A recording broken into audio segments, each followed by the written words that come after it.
परमेश्वर के घराने के बारे में। ये क्या है? परमेश्वर का घराना है। क्या है? परमेश्वर का घराना है। क्या परमेश्वर का घराना है? हाँ, कलीसिया। कलीसिया अर्थात ये जो आप बैठे हैं ना, ये मिल के क्या होता है? कलीसिया का निर्माण करते हैं। और कलीसिया का मतलब क्या होता है मालूम है आप? सर बोलिए। पवित्र होने के लिए अलग किया हुआ झुंड। पवित्र होने के लिए अलग किए हुए लोग परमेश्वर पवित्र कर रहे हैं। हालेलुया। और शाब्दिक अर्थ क्या होता है? शाब्दिक अर्थ एक शब्द में, कलीसिया का मतलब अलग, एक शब्द में बोलो भाई, जोर से बोला करना, तो सही तो बोल रहा है। परिवार होता है कलीसिया, मतलब परिवार। ये ग्रीक शब्द से आया है। ग्रीक में कलीसिया को क्या कहते हैं? एक्लेसिया। एक्लेसिया अर्थात आप जानते हैं एक्लेसिया मतलब, ये अंग्रेजी में ऐसा होता है AKLESIYA, एक्लेसिया। जब ग्रीक में प्रचार हुआ, जब यूनान में प्रचार हुआ मेरे प्रियो, तो वहां के भाषा में सबसे पहले लोगों ने एक्लेसिया कहा। एक्लेसिया का मतलब यह होता है एकले एकले रहने वाले। एकले एकले मतलब अकेले अकेले अकेले, अलग थलग रहने वाले। आज देखिए, आज जो है ये क्या है? संडे का दिन है। आज कोई 10 बजे, कोई 12 बजे सो के उठता, अरे कहीं काम में नहीं जाना है, आराम कोई पिकनिक के लिए चला जाता है ना, होता है ना। तो कोई मौज मस्ती करने के लिए दोस्तों के साथ निकल जाता है। लेकिन आज के दिन हम लोग क्या करते हैं? और जल्दी उठते हैं और ज्यादा जल्दी से अपने काम को निपटाते हैं, क्योंकि हमको कहाँ जाना है? इसलिए कि हम परमेश्वर के घराने के लोग हैं, जहाँ पर सच्चाई का खंभा अर्थात सच्चाई का खंभा बनाने के लिए सिखाया जाता है परमेश्वर के द्वारा, और हमारे जीवन में सच्चाई की नींव डाली जाती है। इसलिए इसको परमेश्वर का घराना कहते हैं। एक्लेसिया शब्द से कलीसिया। हालेलुया। एक्लेसिया का मतलब है अलग थलग रहने वाले लोग। हम लोग अलग थलग रहने वाले हैं कि नहीं? और दूसरा कोई गाली देता है तो हम गाली, दूसरा कोई ऐसा करके करता है तो ये है ना, ऐसा नहीं भाई, ये ऐसा। हालेलुया, गड़बड़ हो जाएगा। हालेलुया। ऐसा कोई करता है तो हम उससे नहीं, कोई ऐसा करता है तो हम no smoking, no drinking, no chewing. Hallelujah. इसीलिए हमको क्या करते हैं? पागल है यार, सब तो करते हैं, सब खाते हैं, सब पीते हैं, और आप जो है पीते नहीं हो, पागल है ऐसा करके। इसीलिए तो हम अलग थलग लोग हैं ना। हालेलुया।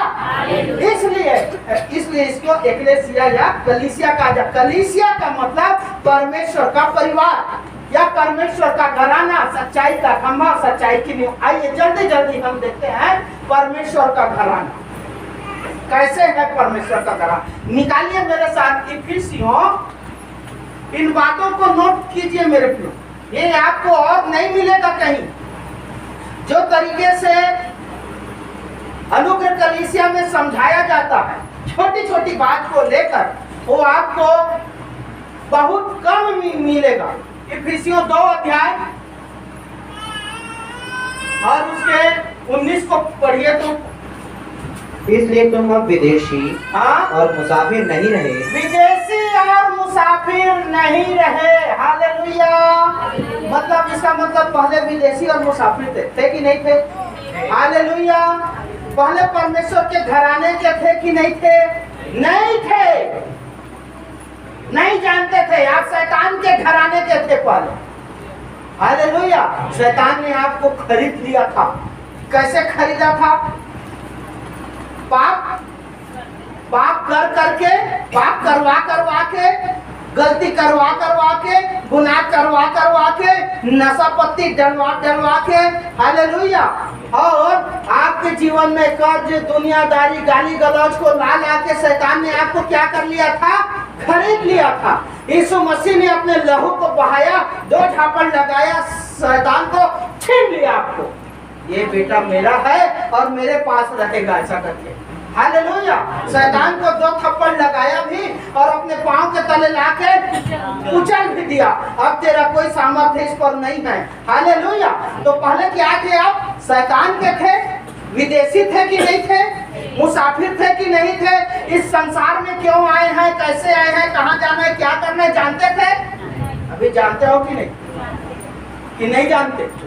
कौन कौन जानते हैं? क्यों आए हैं ये आप जान गए हैं। इसलिए अब तुम विदेशी और मुसाफिर नहीं रहे, हाँ, परंतु पवित्र लोगों के संगी। हालेलुया। किसके संगी? मैं अपने आप को पवित्र नहीं कर रहा हूँ, मेरा परमेश्वर हमको पवित्र कहता है। जो कलीसिया के हैं उनको परमेश्वर क्या कहता है? पवित्र। और उन्हें के आपको संगी बना दिया। हालेलुया। पहले आप विदेशी और मुसाफिर थे, लेकिन अब आप विदेशी और मुसाफिर नहीं रहे, परंतु पवित्र लोगों के संगी, हाँ, स्वदेशी। और कैसे? स्वदेशी। कौन सा देशी? स्वदेशी मतलब अपने देश का। किसके देश का? अपने देश का अर्थात किसके देश का? यीशु मसीह के देश का। हालेलुया। किसके देश के हैं अभी आप? सिय्योन देश हमारा है देश, रहते हैं हम। ये हमारे लिए परदेश है। मेरे क्या है? ये है कि नहीं है? किस किस के लिए है परदेश? ये तो मेरा परदेश है। मेरे एक दिन यहाँ से मुझे क्या करना है? अपने देश में जाना। वो गाना भी है, जाएंगे हम अपने देश, सिय्योन देश हमारा है देश, रहते हैं हम परदेश। इसलिए अब तुम विदेशी और मुसाफिर नहीं रहे, परंतु परमेश्वर के संगी और स्वदेशी, उसके देश के और उसके घराने के हो गए। ये देखो आ गया ना घराने। तो परमेश्वर के घराने के हैं कि नहीं हैं आप? यदि आप कलीसिया में नियमित रूप से आते हैं मेरे प्रियो, प्रभु की शिक्षा को आप ग्रहण करते हैं मेरे प्रियो, प्रभु के वचन के अनुसार चलते हैं मेरे प्रियो, तो आप किसके घराने के हो जाएंगे? यीशु मसीह के घराने। परमेश्वर पिता के घराने। हालेलुया। पिता के नाम से चलता है ना। हालेलुया। तो किसके घराने के हैं? पहले कैसे थे? विदेशी थे और मुसाफिर अर्थात मुसाफिर अर्थात यात्री। लेकिन अब यात्री नहीं रहे, स्थापित लोग हो गए हैं, परमानेंट निवासी हो गए हैं। आप बंजारे नहीं हैं, आप खाना बदोश नहीं हैं, आप परदेशी नहीं हैं, आप परमेश्वर के घराने के हैं। परमेश्वर के घराने की नागरिकता आपको मिली हुई है। यहाँ भी आपकी नागरिकता है और बाइबल में है, स्वर्ग और पृथ्वी दोनों जगह अनुग्रह कलीसिया का नाम है। हालेलुया।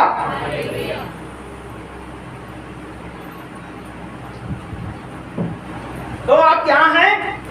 स्वदेशी हुए कि नहीं हुए? मेरे प्रियो, कलीसिया में आते रहेंगे, विशेषकर रविवारी आराधना बेहद चल रही है। 7वां दिन है जो परमेश्वर के परम विश्राम का दिन है। इस दिन जो आता है वो पवित्र भी होता है और आशीषित होता है। हालेलुया। तो क्या है? स्वदेशी और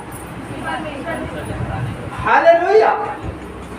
क्या क्या कहता है? परमेश्वर के संगी, स्वदेशी और परमेश्वर के घराने। उसी में 3 अध्याय, इफिसियों 3 अध्याय और 15 को पढ़ दो। जिससे स्वर्ग और पृथ्वी पर हर एक घराने का नाम रखा जाता है। हालेलुया। कहाँ कहाँ? स्वर्ग और पृथ्वी पर। देखिए, सिर्फ पृथ्वी में ही नहीं है अनुग्रह कलीसिया। हालेलुया।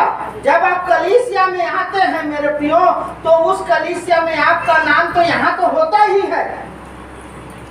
कहाँ पर? स्वर्ग में भी होता है आपका नाम। परमेश्वर के घराने में आपका नाम लिखा जाता है, रजिस्टर्ड हो जाता है। समझ रहे हैं मेरी बात को? स्वर्ग के राशन कार्ड में भी आपका नाम छप जाता है, रजिस्टर या राशन कार्ड जो भी है। हालेलुया। रजिस्टर में आपका नाम छप जाता है। जानिए इस बात को, हकीकत को, कलीसिया की सच्चाई को, कलीसिया के महत्व को जानिए। लोग क्या करते हैं? फालतू में उड़ा देते हैं, मजाक बना लेते हैं कलीसिया। 4 हफ्ते तक गोल, 1 हफ्ता प्रभु भोज में आना। उससे उद्धार नहीं होगा, प्रभु भोज खाने से उद्धार नहीं होगा, कहीं पर भी नहीं होगा। ऐसा होता तो वो साल में 1 बार होता और वो उद्धार पा जाते, वो ऐसा है ही नहीं। भूल जाओ आप, ऐसा है ही नहीं कि सिर्फ प्रभु भोज खाने से ही उद्धार होगा। हालेलुया। कलीसिया में नियमित आने से, परमेश्वर की बातों को मानने से आपका उद्धार होगा। वरदान से उद्धार नहीं होगा, वचन के अनुसार चलने से उद्धार होगा। हालेलुया। चलिए आ जाइए, 1 हो गया, आगे बढ़ते हैं। क्या कहता है? सच्चाई का क्या है? ये सच्चाई का खंभा अर्थात प्रतीक अर्थात चिन्ह, सच्चाई का चिन्ह है। कलीसिया में क्या होता है? यदि आप कलीसिया के लोग हैं तो जानिए, बुराई, व्यभिचार, दुनियादारी, फालतू चीजों से परे होते जाइए। हालेलुया। आप अलग होते जाइए। व्यभिचार, दुष्कामना, छल कपट, दुनियादारी से आपको क्या होते जाना है? दिन प्रतिदिन दूर होते जाना है। आपको एक मिसाल बनना है। हालेलुया। आप बताइए मेरे को, मुझे आप बताइए, एक राजा है ना, उसके 10 बेटे हैं या 20 बेटे हैं, 100 बेटे, चलो 100 बेटे। हालेलुया, बोलिए हालेलुया। उधर को मत देखिए, उसको अपना काम, मेरी तरफ को देखिए। 100 बेटे हैं, ठीक है, राजा है या महाराजा है, उसके 100 बेटे। तो सिर्फ बड़ा बेटा ही राजा मतलब राजकुमार का कपड़ा पहनेगा कि सब पहने? हालेलुया। कि सिर्फ बड़ा वाला बेटा ही जो है तलवारबाजी और ये और वो सीखेगा कि सब सीखेंगे? क्यों सीखेंगे भाई? एक बच्चे, जैसे मेरे 5 बच्चे हैं, तो सिर्फ मैं बड़े वाले बेटे को ही पढ़ाऊंगा, बाकी को गंवार और अनपढ़ जो है रखूंगा। आप ऐसा करते हैं क्या? हालेलुया। तो परमेश्वर पिता का बेटा यीशु मसीह है, तो सिर्फ यीशु मसीह ही अधिकार है पिता पर। आपका अधिकार नहीं है कि नहीं है? तो आप खंभे हैं कि नहीं है? यीशु मसीह यदि सच्चाई का प्रतीक है तो आपको भी सच्चाई का प्रतीक होना है कि नहीं होना है? झूठ को छोड़ना है कि नहीं छोड़ना है? नशापत्ती को छोड़ना है कि नहीं छोड़ना है? बुराई, पाप और अपराध और व्यभिचार को छोड़ना है कि नहीं छोड़ना है? झूठ बोलना को छोड़ना है कि नहीं छोड़ना है? तभी तो आप सच्चाई का खंभा बनेंगे रे बाबा।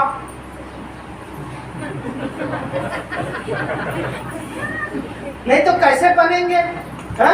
नहीं तो वो आगे पार्ट और पीछे सपाट। 5 साल तक कलीसिया कहे क्या हुआ? कुछ नहीं भैया, इफिसियों कहाँ है? तो पुराना नियम को खोज रहे हैं। हालेलुया। हाँ, हमने देखा। और लोग क्या करते हैं मालूम है? आज जो है ना, पास्टरों में भी गलत शिक्षा सिखाने का वो आ गया है, ट्रेंड आ गया। अन्य भाषा बोल रहा है तभी इसको पवित्र आत्मा मिला है, मतलब ठेका लिया है उसने पवित्र आत्मा। आजकल पास्टर लोग अन्य भाषा को लेकर दुकान चला रहे हैं। हालेलुया। ले लो अन्य भाषा, नहीं तो क्या कहते हैं? मरी हुई कलीसिया। अच्छा हाँ, तो मैं बताता हूँ कहाँ पर अन्य भाषा मिलने से ही पवित्र आत्मा मिलता है। जिस दिन आपने यीशु मसीह को ग्रहण किया अपना उद्धार करता सच्चे मन से, पवित्र आत्मा आपके ताउम्र जीवन भर के लिए आपका सहायक बन गया, आपको मिल गया। वो परमेश्वर की प्रतिज्ञा है, वो जो सबके लिए है, हर एक जाति, हर एक धर्म, हर एक समाज के लिए है। जिस किसी समाज का व्यक्ति, जिस किसी धर्म का व्यक्ति यीशु मसीह को, देखिए क्या करता, यदि तू अपने मुंह से यीशु को प्रभु जानकर अंगीकार करे और अपने मन से विश्वास करे कि परमेश्वर ने उसे मरे हुओं में से जिलाया, तो निश्चय बिना पवित्र आत्मा को उद्धार मिलेगा। तो पवित्र आत्मा है तभी तो उद्धार होगा उस व्यक्ति का। आज जो है नहीं ऐसा करके बोल रहे हैं तो इसका मतलब वो पवित्र आत्मा पाए, नहीं, गलत बात है। यीशु मसीह को जिस दिन आपने ग्रहण किया, सच्चे मन से पवित्र हृदय से अपने पापों का पश्चाताप करते हुए मेरे प्रियो उसी दिन वो पवित्र आत्मा आपके सहायक के रूप में परमेश्वर ने आपको दे दिया। हालेलुया। बच्चा 5 साल का हो जाता है तभी उसको उसका बात जो है स्वीकार करता है कि 1 साल बाद में स्वीकार करता, कि 4 दिन बाद में स्वीकार करता। हालेलुया। तो आपका परमेश्वर पिता आपको 4 साल बाद में स्वीकार करेगा? नहीं नहीं, ये लड़का जब तक रेंगी नहीं मैं अपन के बेटा नहीं कहा, ऐसा होता है क्या? नहीं नहीं, ये पूरा इसको जाहिर है तब चला मैं अपन के बेटा के यहाँ, ऐसा होता है? जिस दिन आप यीशु मसीह को ग्रहण करते पवित्र आत्मा आपका हो जाता है, आपका सहायक है। जबरदस्ती का बड़बड़ाना अन्य भाषा पाना नहीं।